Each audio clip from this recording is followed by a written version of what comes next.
আমার অনুরোধ, যাদের কাছে আমার বাবা অনেক পাপিদা হয়েছিলেন তারা আমার বাবাকে ক্ষমা করে দিবেন। আমার বাবার ভুল ত্রুটিগুলোকে সুন্দরভাবে ক্ষমা দৃষ্টিতে দেখবেন। আমার আল্লাহ যেন আমার বাবাকে মাফ করে দেয়।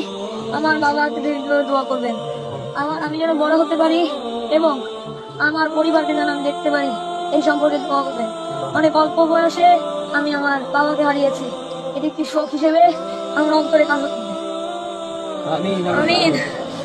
আমরা সবাই যাতে বলি, আমার বাবা কখনো খারাপ কাজে নিযুক্ত ছিলেন না, তার কোনো খারাপ লক্ষণ ছিল না, কখনো কারোর সাথে বেয়াদবি করেনি, মুরব্বীদের সাথে এসেছে, লোকজনদের সাথে ভালোভাবে কথা হয়েছে। প্রায় 10 বছর ধরে আমি আমার বাবার বুকে শুয়ে ছিলাম। আজ থেকে হয়তো আমি আর শুতে পারবো না, আমার কোল আলাদা হয়ে গিয়েছে। আমি হয়তো এখন এক ইয়াতীম শিশুতে পরিণত হয়েছি।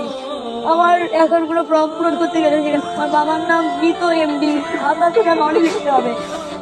আমার এটি কষ্ট বলানো দিন হিসেবে থেকে যাবে।